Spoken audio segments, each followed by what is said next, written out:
Moanīčā ჩვენს ers დაგვიდგინა პარველად ღვთისმშობელი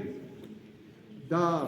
მოციქული ანდრია პირველწოდებულის წინამძღოლობით მოციქულთა კიდევ 4 მოციქულის სვიმონ კანანელის, მატათას, ბართლომეს და თადეოზის ღვაწლით დაამკვიდრა ეს ნათელი ქრისტესი. ხოლო წმინდა ნინომ დააგვირგვინა ქართლის დაწყებული მოციქულთა მიერ, ღვთისმშობლის მიერ გამოგზავნილ მოციქულთა მიერ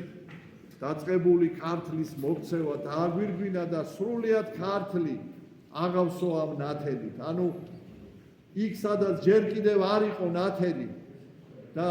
რას ნიშნავს არ იყო ნათელი? ნიშნავს რომ იქ იყო ბნელი უმეცრებისა, ბნელი უწმინდურებისა და აი სწორედ ეს ნათლის მოფენა ეს არის იმ ღვთაებრივი მადლის გავრცელება, რომელიც განსწმენს ადამიანის სულსაც და ხორცსაც და რომელიც განდევნის ადამიანის გონებიდან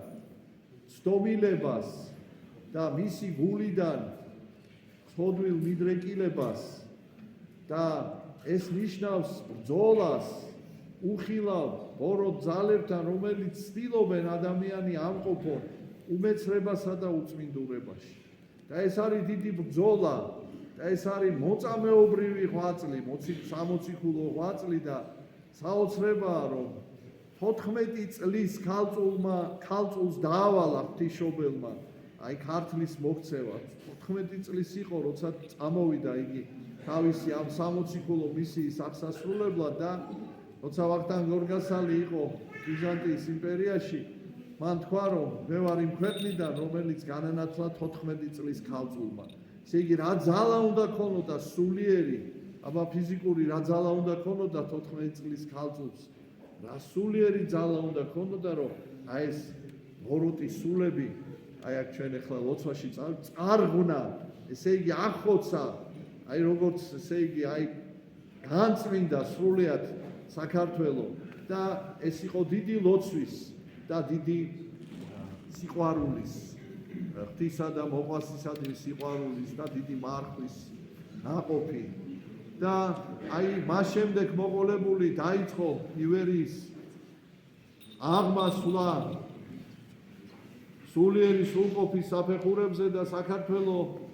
არის ქვეყანა, სადაც ქრისტიანობამ თავის ძალიან დიდ საფეხურებს მიაღწია. უმაღლეს სრულყოფის უმაღლეს საფეხურებს მიაღწია და არა მარტო რჩეულ წმინდანთა სახით, არამედ ხშირ შემთხვევაში მთელი ერის სახით. ამას ეწოდება წმინდა ერი და უნებრივია ერს ბოროტი ძალა უპირისპირდებოდა, ებრძოდა და ცდილობდა რომ დაეუძლურებინა და იყო ჟამი სულიერი დაცემებისაც, სულიერი უძლურებისაც, მაგრამ არ ყოფილა ჟამი, როდესაც საქართველოს ეკლესიას გადაეხვიოს ჭეშმარიტი რწმენისაგან და არ ყოლოდა ისეთი რჩეული წმინდანები,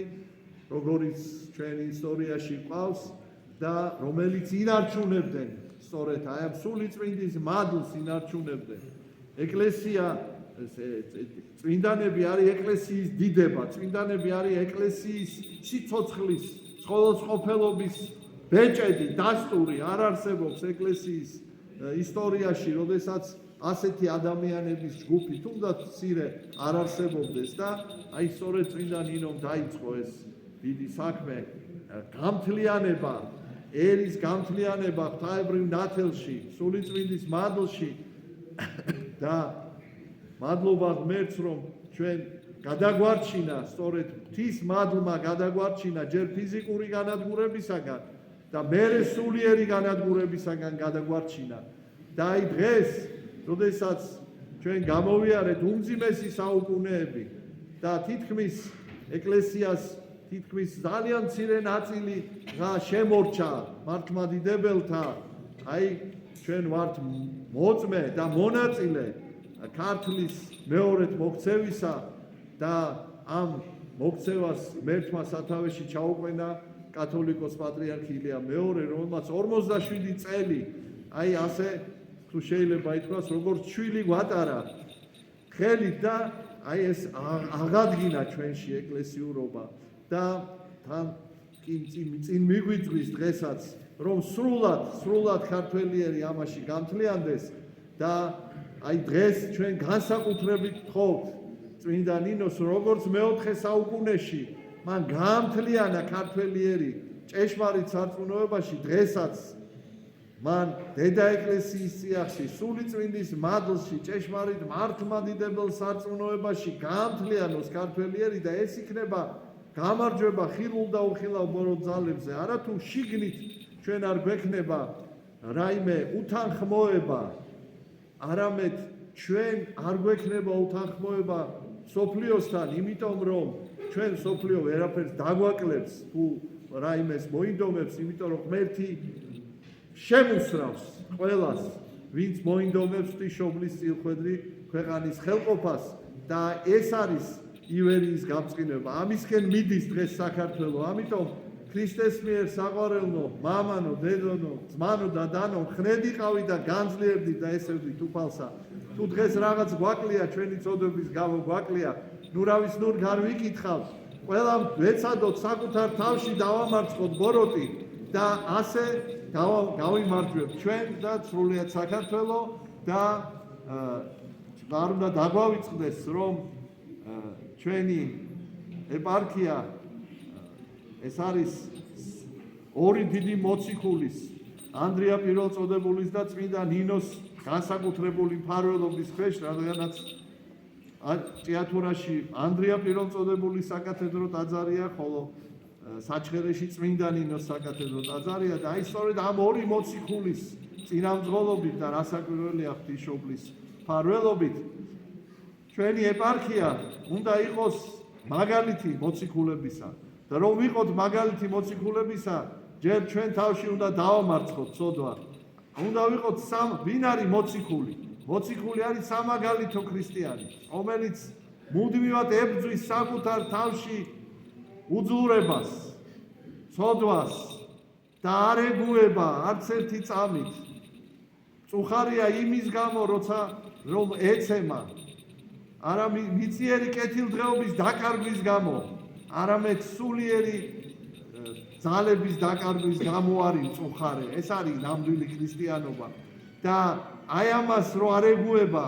და რო სულს რო ისევ განიყურნოს და ფეხზე დადგეს სულიერად, აი ეს არის ნამდვილი ქრისტიანობა და ასეთი ქრისტიანობა არათუ ჩვენ გაგვამარჯვებინებს, ჩვენს გარშემო ადამიანებს დაანახებს ღვთის დიდებას. ამიტომ ჩვენი მისიაა რომ ვიყოთ ასეთი ქრისტიანები, წმინდა ნინოს და ანდრიას მოციქულის მფარველობის ქვეშ ყოფი ქრისტიანები, გავხდეთ ჭეშმარიტი მართლმადიდებლები და ეს იქნება უკვე ქადაგების დასაწყისი. მხოლოდ ასეთ ქრისტიანს შეუძლია იქადაგოს სიტყვითაც და საქმითაც. ღმერთმა შეგვაძლებინოს წმინდა ნინოს მეუხებით, რომ ჩვენი საყვარელი პატრიარქის, რომელიც არის მოწამე, ჯვარცმული 47 წელი და დღესაც მიუხედავად იმისა, რომ მრავალი რამ მისთვის ადვილი არ არის ფიზიკური გარკვეული უძლურების გამო, ბოლომდე იხარჯება, ბოლომდე იბრძვის საქართველოსთვის, ლოცულობს, გვასწავლის, მაგალითს გვაძლევს თავდადებისას და აი მისი წინამძღოლობით და ჩვენი სამღვდელოების წინამძღოლობით ღმერთმა მოგვასწროს ახლო მომავალში ჭეშმარიტ სარწმუნოებაში, დედა ეკლესიის წიაღში, სულიწმინდის მადლში და ჭეშმარიტ მართლმადიდებელ სარწმუნოებაში გამთლიანებული ივერია. იხარე და იგეგრძელეთ მრავალსა წელსა მრავალჟამიერ. ჩვენთან არს ღმერთს.